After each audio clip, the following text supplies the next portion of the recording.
যার নাম থালাপতি বিজয়, তামিলনাড়ু রাজ্যতে। তিনি যদিও হিন্দু অভিনেতা থালাপতি বিজয়, কিন্তু বিজয় হওয়ার পরে তিনি মুসলমানদের সাথে নিয়ে নামাজ পড়ে আল্লাহকে সেজদা দিয়েছে। আল্লাহ আকবার বলবেন না? মুসলমানদের সাথে নিয়ে নামাজ পড়ে আল্লাহকে সেজদা দিচ্ছেন। ভুল বুঝবেন না। যার ইমান নাই ও নামাজ পড়াও যা না পড়াও তাই, রোজা রাখাও যা না রাখাও তাই। তবে তিনি একটা মেসেজ দিতে চেয়েছে, আমরা বিজেপির মতো মুসলমানদের হামলা করব না, এই ভারতে হিন্দু মুসলমান মিলে মিশে এখানে থাকতে চাই, এই মেসেজ তিনি দিয়েছে। এই জন্য তাকে অভিনন্দন জানাই, আলহামদুলিল্লাহ বলেন। মানুষের মন জয় করলেন। 2 বছরের ভেতরে টিবিকে নামক দল গঠন করে মুখ্যমন্ত্রী হওয়ার পথে। আর এই বিজেপি সন্ত্রাসীরা মুসলমানদের মারতেছে। আমরা বিশ্বাস করি আজ হোক কাল হোক ওই জালেমের পরাজয় হবে ইনশাআল্লাহ। তাহলে আমি আপনাদের বলতে চাচ্ছিলাম 3 নম্বর হলেন, 4 নম্বর হলেন রাজনৈতিক ইবাদত। রাজনৈতিক ইবাদতের মূল কথা জমিন যার আইন চলবে তার। জোরে বলেন জমিন যার। আল্লাহর আইন জমিনে কায়েম করা ছাড়া শান্তি। আল্লাহ সুবহানাহু ওয়া তাআলা এই জমিনের মধ্যে শান্তি কায়েম করার জন্য যুগে যুগে অসংখ্য নবী রাসূল দুনিয়ার মধ্যে প্রেরণ করেছেন। আর প্রত্যেকটা নবী রাসূলের মধ্যে আল্লাহ ওই আসমানি গ্রন্থ দিয়েছেন, ঐশী বানিয়ে দিয়েছেন। আল্লাহর বিধান যারা মেনে চলবে আল্লাহ তাআলা তাদের জন্য শান্তি রেখেছেন। যেই কথা আল্লাহ তাআলা কোরআনুল কারীমের মধ্যে চমৎকার করে বলেন, ফামা তাবিয়া হুদায়া ফালা খাউফুন আলাইহিম ওয়ালা হুম ইয়াহজানুন।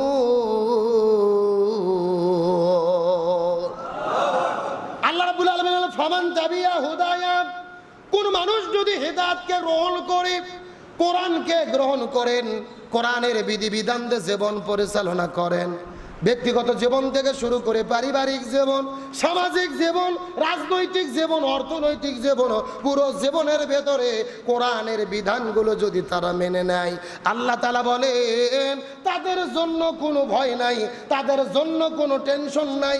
এই জমিনের ভেতরে তারা শান্তিতে বসবাস করবেন। আর আখিরাতের ময়দানে আল্লাহ তাদেরকে জান্নাতের মেহমান বানায়া দেবে।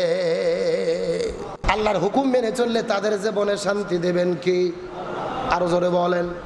যেই কথা আল্লাহ তাআলা কোরআনুল কারীমের মধ্যে বলেন, ফালিয়াবুদু রাব্ব হাযাল বাইত, এই ঘরের যদি কেউ ইবাদত করে, এই ঘর মানে বলেন কাবা ঘর।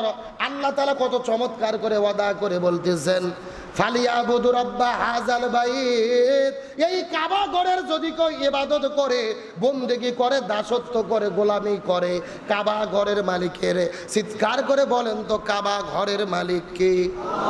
আরো জোরে বলেন, ফালিয়াবুদু রাব্ব হাযাল বাইত আল্লাযী আত'আমাহুম মিন জু'ইন ওয়া আমানাহুম মিন খাউফ।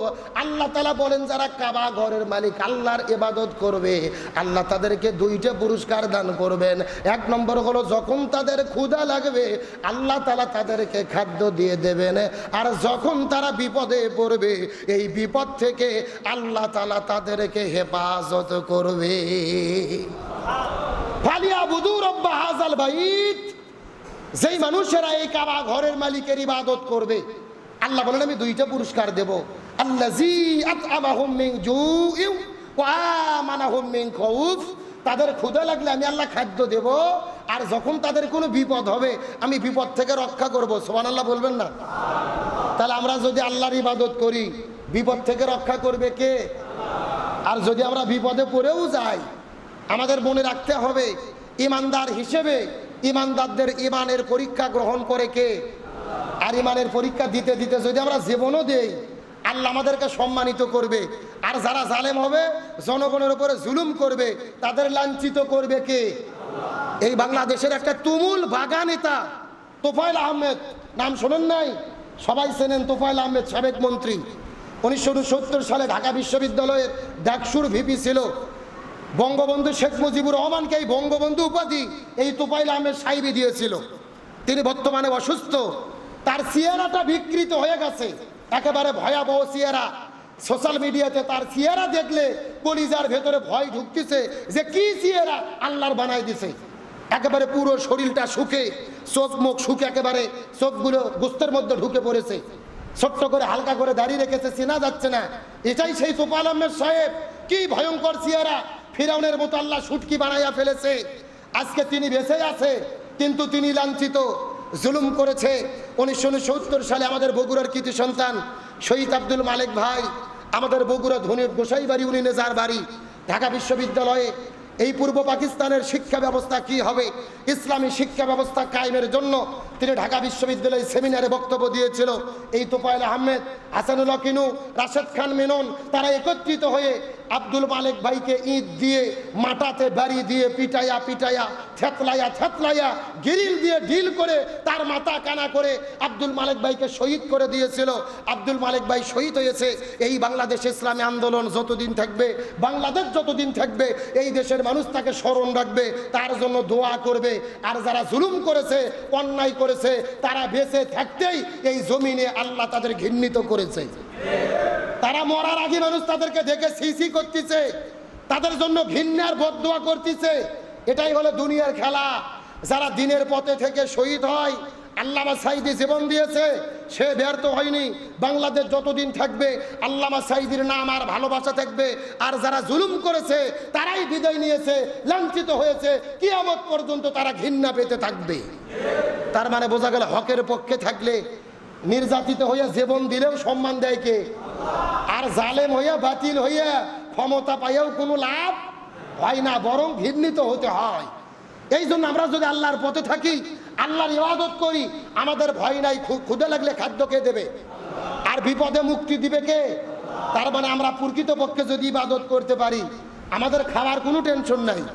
অনেকে কিন্তু চিন্তা করে, খাবো কি, ব্যবসা নাই, চাকরি নাই, এবার ধান হলো না, কাল বৈশাখীর ঝড়, আলুর দাম নাই, এমন একটা পেরেশানি আছে না নাই? আল্লাহর কোরআন বলতিছে, ফালিয়াবুদু রাব্বা হাযাল বাইত।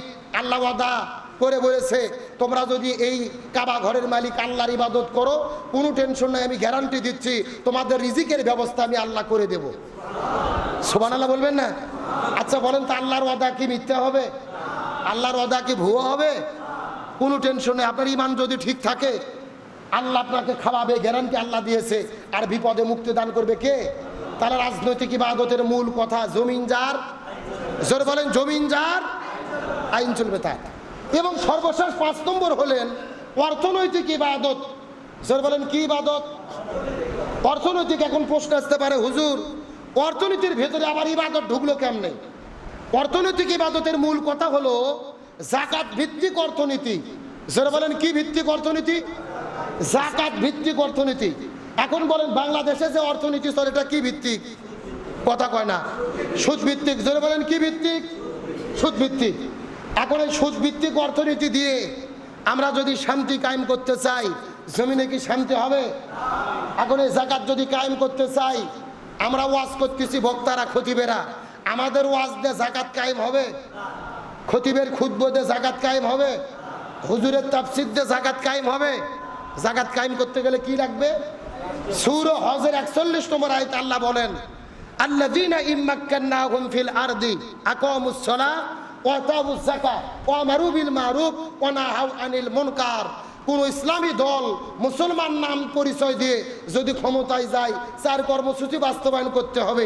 1 নম্বর নামাজ বাধ্যতামূলক করতে হবে, 2 নম্বর যাকাত ভিত্তিক অর্থনীতি কায়েম করতে হবে, 3 নম্বর ভালো কাজ চালু করতে হবে, 4 নম্বর মন্দ কাজ বন্ধ করতে হবে। তার মানে বোঝা গেল, যাকাত চালু করতে গেলে ওয়াজ দিয়ে হবে না, রাষ্ট্রীয় পর্যায়ে ইসলাম কায়েম করতে হবে। রাষ্ট্রের সরকার যদি ইসলামী সরকার না হয়, যাকাত কায়েম হবে? 1.5 বছর চলে গেল, ডক্টর ইউনূস, আমরাই তো ক্ষমতায় বসাইছিলাম ভোট ছাড়া, যাকাত চালু করছে? কথা কন না, ডক্টর ইউনূস যাকাত চালু করবে, ও নিজেই হলো সুদের মাস্টার। কথা কন না, ও নিজে কিসের মাস্টার? ডক্টর ইউনূস নিজেই সুদের মাস্টার, ও যাকাত চালু করবে?